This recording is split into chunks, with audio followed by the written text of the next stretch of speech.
Hello बच्चों, question states that two parallel long wire carry current I1 and I2 with I1 greater than I2. When current are in same direction, the magnetic field at a point midway between the wire is 10 millitesla. If direction of I2 is reversed, the field became 30 millitesla. The ratio of I1 and I2 is, तो ratio of I1 I2 हमें बतानी क्या होगी। तो first question में हम देखते हैं कंडीशन। सपोज हमारे पास ये दो वायर हैं। अगर स्टार्टिंग की हमारे पास फर्स्ट केस बनता है जब दोनों में डायरेक्शन करंट की सेम डायरेक्शन में है। एक में सपोज I1 है, सेकंड में सपोज I2 है।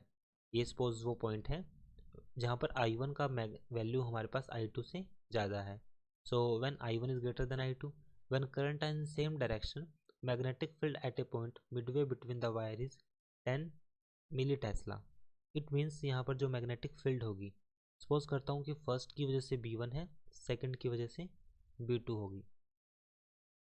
की concept for this question, when current in same direction, जब करंट होगा हमारे पास वो सेम डायरेक्शन में होगा। When current in same direction, तो उस केस में जो मैग्नेटिक फील्ड B की वैल्यू होगी वो हो जाएगी B1 माइनस B2, ये वाली। So second, current in opposite, when current in opposite direction,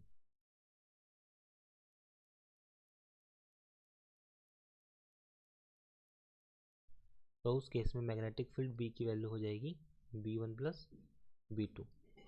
अब जैसे कि हम जानते हैं फर्स्ट केस में हमें वैल्यू कितनी गिवन है, फर्स्ट केस में हमें वैल्यू गिवन है 10 मिली tesla, 10 milli tesla equals to B1 minus B2। तो वैल्यू हो जाएगी mu naught divide by 4 pi 2 I1 by R minus mu naught by 4 pi 2 I2 divide by R। तो यहाँ पे 10 मिली मतलब 10 into 10 raise to power minus 3, और ये value आएगी म्यू नोट बाय 2 पाई, हमने कॉमन लिया 2 पाई R हमने यहाँ पे कॉमन लिया है, और यहाँ पर वैल्यू बचेगी I1 माइनस I2 बचेगी, ये वैल्यू बचेगी। सो दिस वैल्यू सॉल्व करने के बाद ये वैल्यू आएगी 0.01। सेकेंड केस देखते हैं। सेकेंड केस में सेम B1 प्लस B2 हो जाएगा, तो म्यू नोट बाय 2 पाई R I1 plus I2, second में 30 मिली टेस्ला, 30 मतलब 0.03, और फर्स्ट केस में था 0.01, ये बन जाएगा। अब दोनों इक्वेशन को डिवाइड कर देते हैं। डिवाइड किया I1 minus I2 divide by I1 plus I2 equals to 0.01 divide by 0.03, ये हो जाएगा। अब दोनों को क्रॉस मल्टीप्लाई किया और ये हमारे पास 1/3 बनेगा।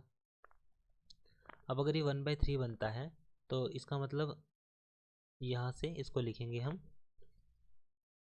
I1 माइनस I2, सॉल्व करने के बाद एक बनेगा 3I1 और एक बनेगा हमारे पास 3I2। So I1 divide by I2 equals to 2। So ratio of I1 and I2 will be 2।